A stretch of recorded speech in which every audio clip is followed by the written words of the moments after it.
Hey guys, welcome back to all of you. नमस्कार, स्वागत है आप सबका आपके अपने एनआईसी पोर्टल यूट्यूब चैनल पर।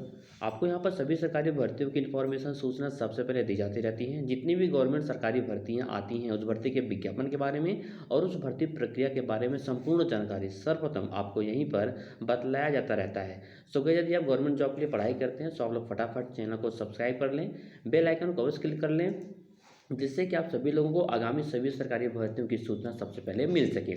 आपको बता दूं, आपके लिए खुशखबरी है, हैप्पी न्यूज़ है, क्योंकि यहाँ पर फिर से एक बार उत्तर प्रदेश में जो सरकारी भर्ती आई है उसके बारे में विज्ञापन यहाँ पर जारी कर दिया गया है।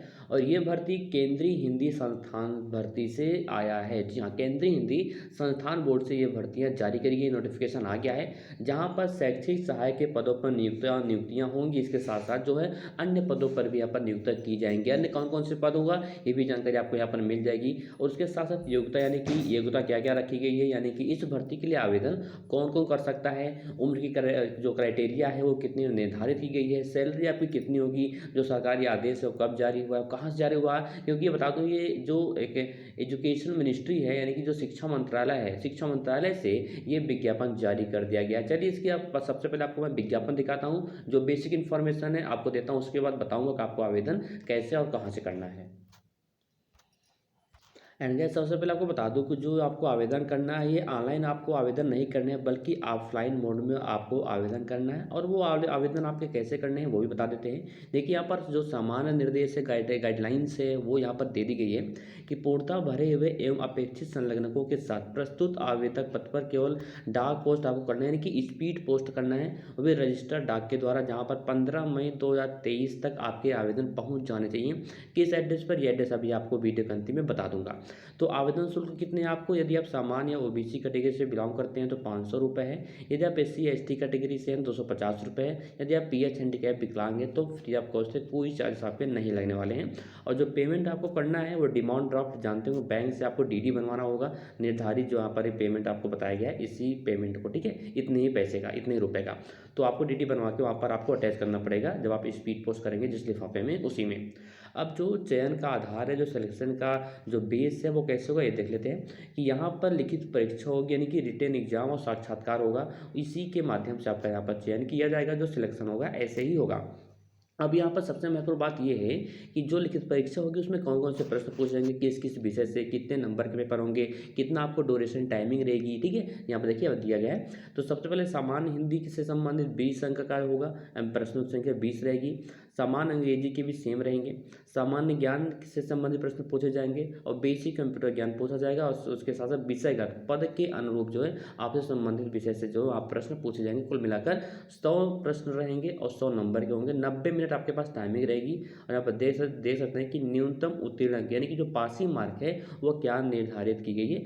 तो 10 for unreserve category and 8 for reserve category in each part, ठीक है, यहाँ पर देखिए दे दिया गया है।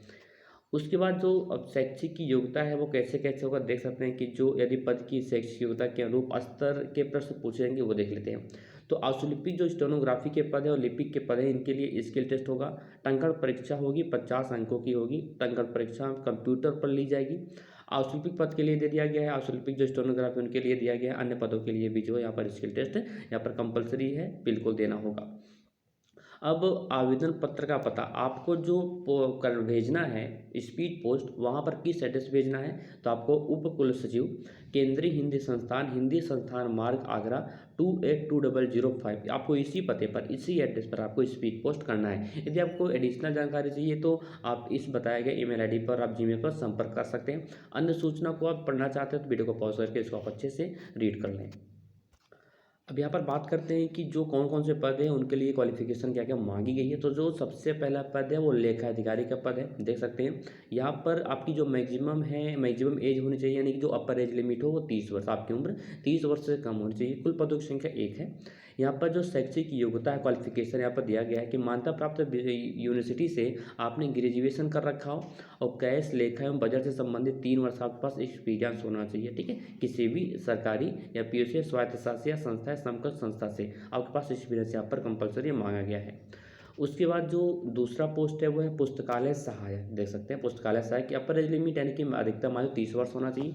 यहाँ पर जो शैक्षिक योग्यता है, मान्यता प्राप्त विश्वविद्यालय से लाइब्रेरी इंफॉर्मेशन साइंस से आपने स्नातक किया हो, ग्रेजुएट हो, और 2 वर्ष का आपके पास लाइब्रेरी का कार्य अनुभव यानी कि वर्क एक्सपीरियंस भी होना चाहिए। और यदि आपके पास मान्यता प्राप्त संस्थान से कंप्यूटर में एप्लीकेशन में डिप्लोमा हो तो अच्छी बात है, डिजायरेबल है, मतलब वांछित है, कंपलसरी ये नहीं है। जो तीसरा पोस्ट है वह शैक्षिक सहायक। शैक्षिक सहायक के लिए भी जो ज़्यादा से ज़्यादा उम्र है वो 28 वर्ष होना चाहिए। एक पोस्ट है। और योग्यता क्या है, क्वालिफिकेशन, आपके पास ग्रेजुएशन होना चाहिए अंग्रेजी या हिंदी विषय से, सॉरी अंग्रेजी या हिंदी विषय से, और उसके साथ साथ स्नातक स्तर पर हिंदी और अंग्रेजी विषय अनिवार्य रूप में होना चाहिए, और अंग्रेजी भाषा में कार्य करने का आपके पास एक्नॉलेजमेंट यानी कि बेसिक जानकारी जरूर होनी चाहिए।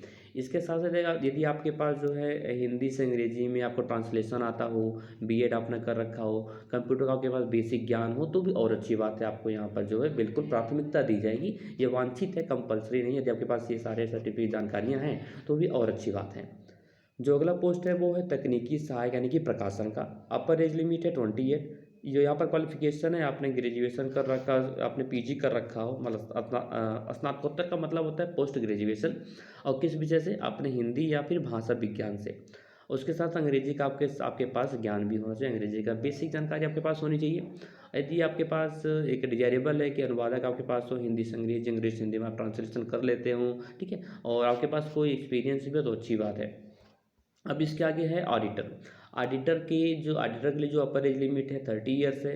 क्वालिफिकेशन है कि आपने बीकॉम कर रखा हो और लेखा संबंधित कार्य करने का आपके पास 3 वर्ष का, कम से कम 3 वर्ष का अनुभव होना चाहिए, और अंग्रेजी और हिंदी का आपके पास भाषा का अच्छा ज्ञान, एडिशनल बेसिक के साथ साथ एडिशनल ज्ञान भी आपके पास होना चाहिए, एक्नॉलेजमेंट होना चाहिए। और अगले पोस्ट की बात करते हैं तो कनिष्ठ अश्वलिपिक है अंग्रेजी भाषा अथवा हिंदी के लिए। अपर एज लिमिट 27 है। नंबर ऑफ वैकेंट पोस्ट 2 हैं। क्वालिफिकेशन है कि आपके पास इंटरमीडिएट की सर्टिफिकेट्स होने चाहिए, स्किल टेस्ट होना चाहिए, ठीक है, यहाँ देख सकते हैं। परफेक्ट इंग्लिश और हिंदी की आपके पास टाइपिंग होनी चाहिए। और कितना है, transcription only for only computer, आपकी जो इंग्लिश और हिंदी टाइपिंग ली जाएगी वो कंप्यूटर पे ली जाएगी, आपके पास टाइपिंग स्पीड होनी चाहिए।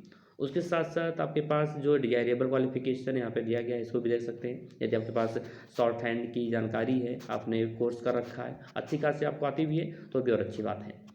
अगला पोस्ट है प्रूफ रीडर। प्रूफ रीडर के लिए जो अपर एज लिमिट है 27 है। नंबर ऑफ वैकेंट पोस्ट 1 है। क्वालिफिकेशन यहाँ पर क्या मांगा गया है कि आपने मान्यता प्राप्त किसी भी विश्वविद्यालय या फिर डिग्री कॉलेज से आपने हिंदी विषय के साथ साथ आपने ग्रेजुएशन किया हो, और प्रूफ रीडिंग कार्य में प्रवीणता यानी कि आपको पढ़ना लिखना अच्छे से आता हो, अंग्रेजी भाषा का अच्छा आपके पास ज्ञान हो, तो आप इस पोस्ट के लिए आवेदन कर सकते हैं प्रूफ रीडर के लिए। और जो अगला पोस्ट है 8वां है, उत्तर हैं लघु श्रेणी लिपिक। अपर एज लिमिट 27 है। वैकेंट पोस्ट 1 है। क्वालिफिकेशन है कि आपने ग्रेजुएशन कर रखा हो और इंटर कर रखा है तो अच्छी बात है, ग्रेजुएशन तो आपने कर ही रखा होगा।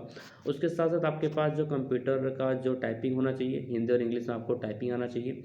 आपके पास यदि कंप्यूटर अनिवार्य योग्यता के अनुसार दर्शाई गई अंग्रेजी या हिंदी भाषा टंकण गति प्रति मिनट में आपकी काउंटिंग की जाएगी, यानी कि आप इंटर पास आउट हो और आपको टाइपिंग स्पीड आती हो हिंदी और अंग्रेजी की। अगला पोस्ट है पुस्तकालय लिपिक। पुस्तकालय लिपिक के लिए अपर एज लिमिट 27 है और नंबर ऑफ वैकेंट पोस्ट 3 है। 3 पदों की संख्या। क्वालिफिकेशन है कि आपने इंटरमीडिएट कर रखा हो और लाइब्रेरी साइंस का आपके पास जो सर्टिफिकेट होना चाहिए। हिंदी अंग्रेजी भाषा का आपके पास टंकण यानी कि आप टाइपिंग आती है तो और भी अच्छी बात है। तो ये नंबर ऑफ वैकेंट पोस्ट थी। अब ये इंग्लिश आपको इंग्लिश वर्जन में, अब किस फॉर्म को आपको फिलअप करके भर के आपको आवेदन करना है ये देख लेते हैं। यदि आप इसके लिए आवेदन करना चाहते हैं इस पोस्ट के, तो आपको स्पीड पोस्ट करना होगा। किस पते पर मैंने आपको बता दिया, एड्रेस तो बता दिया है, और आपको इसी फॉर्म को फिलअप करना होगा। देख सकते हैं जो वैकेंसी आई है ये केंद्रीय हिंदी संस्थान आगरा से आई है। शिक्षा मंत्रालय भारत सरकार द्वारा नोटिफिकेशन जारी किया गया है। प्रशासनिक पदों के लिए आवेदन आपसे मांगे गए हैं, ठीक है। आप इस फॉर्मेट को डाउनलोड कर लें, जिसका लिंक आपको नीचे डिस्क्रिप्शन बॉक्स में मिल जाएगा। वहाँ से जाकर इसको डाउनलोड करें, इसको अच्छे से फिलअप कर लें, भर लें जो भी बेसिक इन्फॉर्मेशन और जो एजुकेशनल इन्फॉर्मेशन है उसको अच्छे से फिलअप करें, कोई गड़बड़ी ना करें। उसके बाद आप अपने इंटर 12th जितने आपके पास सर्टिफिकेट्स हैं सबकी फोटोकॉपी करा के पीछे अटैच कर दें और डीडी बना के अटैच करके स्पीड पोस्ट पे लगा दें, ओके। इसको आप डाउनलोड कर लें। आई रिपीट नाउ, इसका लिंक आपको नीचे डिस्क्रिप्शन बॉक्स में ही मिल जाएगा। देख सकते हैं कि एक केंद्रीय हिंदी संस्थान आगरा से विज्ञापन जारी किया गया था। प्रशासनिक पदों की रिक्तियों की सूची यहाँ पर दे दी है, कितने रिक्त पद हैं। लेखाधिकारी के, पुस्तकालय सहायक के, यहाँ पर सैलरी भी दी गई है 44,900 से। पुस्तकालय सहायक की कितनी सैलरी होगी वो भी यहाँ पर डिफाइन की गई है। यहाँ पर देखिए पदवार जो है पदों के अनुसार यहाँ पर सैलरी बता दी गई है। आप इसको वीडियो को पॉज़ करके देख सकते हैं या फिर इसका आप स्क्रीनशॉट भी अपने पास रख सकते हैं। कोई समस्या है, आपको कोई ऐसी एडिशनल जानकारी लेनी हो तो आप कमेंट करके पूछ सकते हैं, या फिर नीचे डिस्क्रिप्शन बॉक्स में आपको व्हाट्सअप पेज और फेसबुक ग्रुप का लिंक मिल जाएगा, उसको ज्वाइन कर लें। वहाँ पर भी आप अपने डाउट्स को क्लियर कर सकते हैं, या फिर आप दिए गए इस एक लिंक मिलेगा नीचे, आपको इस पर विजिट करके आप अन्य जानकारी भी ले सकते हैं। इसके नोटिफिकेशन को डाउनलोड करके फॉर्म को फिलअप कर दें। अभी समय आपके पास 15 मई तक आपके आवेदन जो इस पोस्ट के माध्यम से बताए गए एड्रेस पर पहुँच जाने चाहिए।